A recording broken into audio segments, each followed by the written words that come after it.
Jezabel era esposa do rei Acabe, a quem governou o reino de Israel no Antigo Testamento. Acabe foi considerado um rei reprovável diante dos homens e diante de Deus, o pior de todos os reis. Ele governou Israel por 22 anos, tempo suficiente para causar muitos estragos. Ele superou todos seus antecessores em maldade, em idolatria e em rebelião contra Deus. Agora Acabe, filho de Onri, tornou-se rei de Israel, no 38º ano de Asa, rei de Judá. E Acabe, filho de Onri, reinou sobre Israel e Samaria por 22 longos anos. Então Acabe começou a fazer o que era mal diante aos olhos do Senhor, mais do que todos os que foram antes dele. E aconteceu, como se tivesse uma coisa trivial para ele andar nos pecados de Jeroboão, filho de Nebate, ele se casou com Jezabel, filha de Etibal, rei dos Sidônios, e foi servir a Baal e adorá-lo. Então começou ali a apostasia. Ele ergueu um altar para Baal, na casa de Baal, e edificou ali em Samaria o seu templo.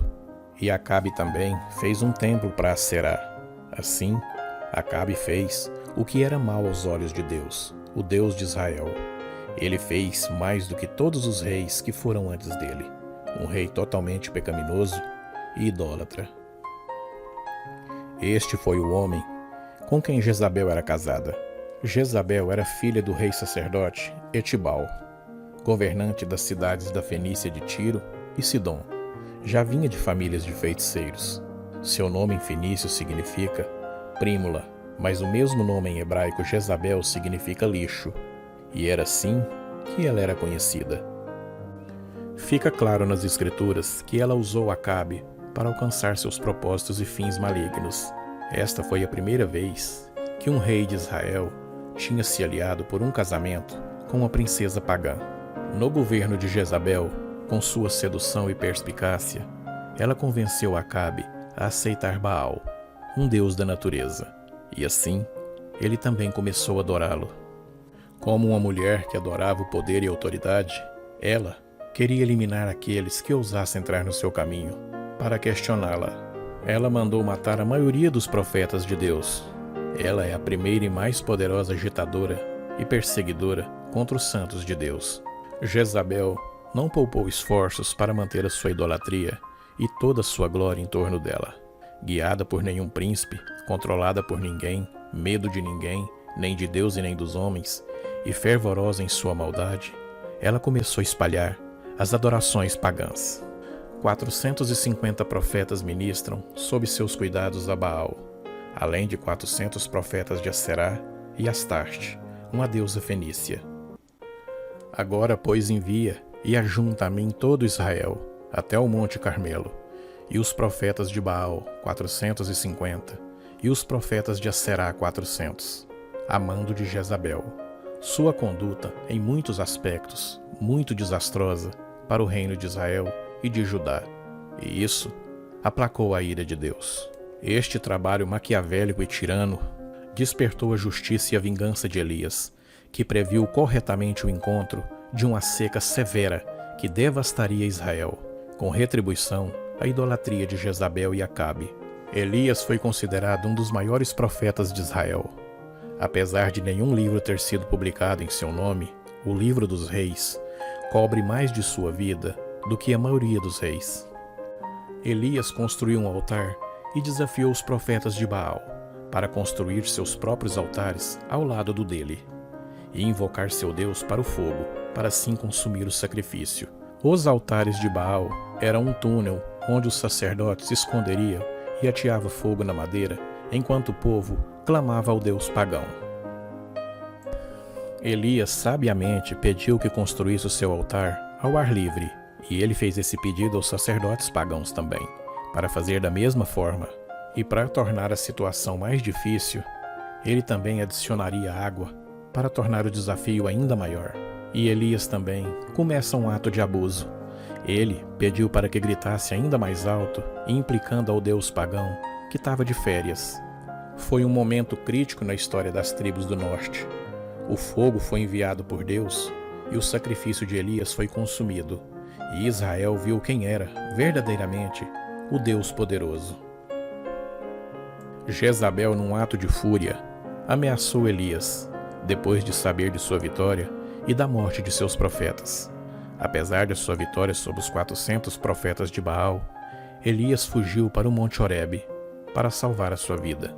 Então o Senhor enviou um anjo para alimentá-lo, já que o profeta estava emocionalmente e espiritualmente exausto, e depois assegurou sua presença e a provisão para o futuro de Israel.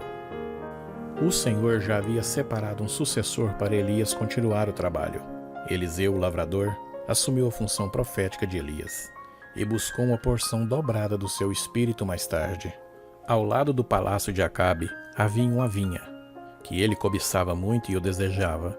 Um homem chamado Nabote de Jezreel recusou-se a abrir mão dessa vinha, porque era herança de seu pai.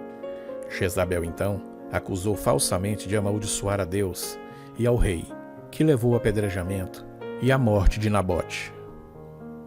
Então Elias confrontou Acabe na vinha, profetizando sobre as suas vidas.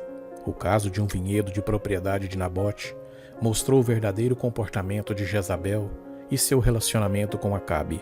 Assim que Jezabel soube que Nabote foi apedrejado até a morte, ela disse a Acabe: "Levanta-te, tome a posse da vinha de Nabote. O jezreelita, que se recusou a vendê-lo para nós, está morto." Então Acabe se levantou imediatamente e desceu para tomar posse da vinha de Nabote. Então a palavra do Senhor veio a Elias. E o Senhor o disse: "Desça para encontrar Acabe, rei de Israel, quem governa Samaria. Ele está agora na vinha de Nabote, aonde ele foi para tomar posse dele.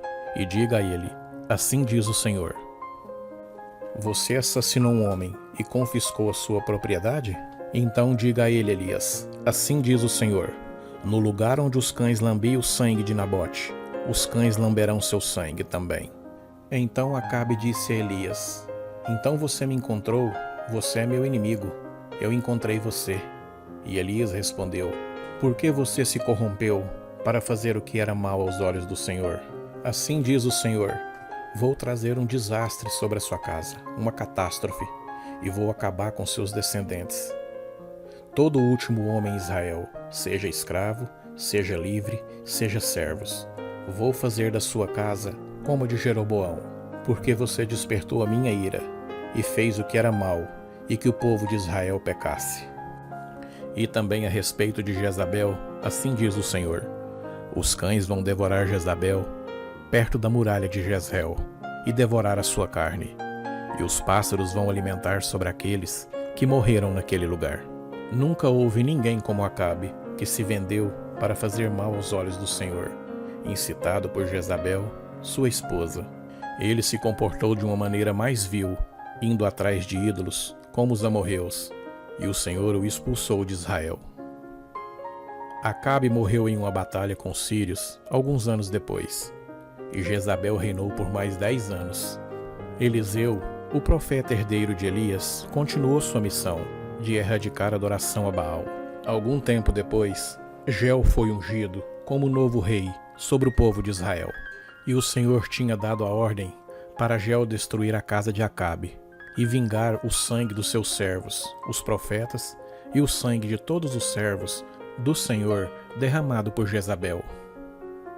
Quando Acabe escutou essas palavras do profeta, ele rasgou suas roupas e colocou um pano de saco e cinza e começou a jejuar. Ele se cobriu com um pano de saco e caminhou humildemente. Então a palavra do Senhor veio a Elias: você notou como Acabe se humilhou perante mim? Porque ele se humilhou, eu não vou trazer esse desastre em seu dia, mas eu vou trazer na casa dele nos dias de seu filho. Toda a casa de Acabe perecerá. Vou cortar de Acabe todo o último homem em Israel, seja escravo ou livre. Vou fazer da casa de Acabe como a casa de Jeroboão, filho de Nebate, e como a casa de Baza. Jel então matou Jorão e planejou tomar a posição de Jezabel como rei de Israel.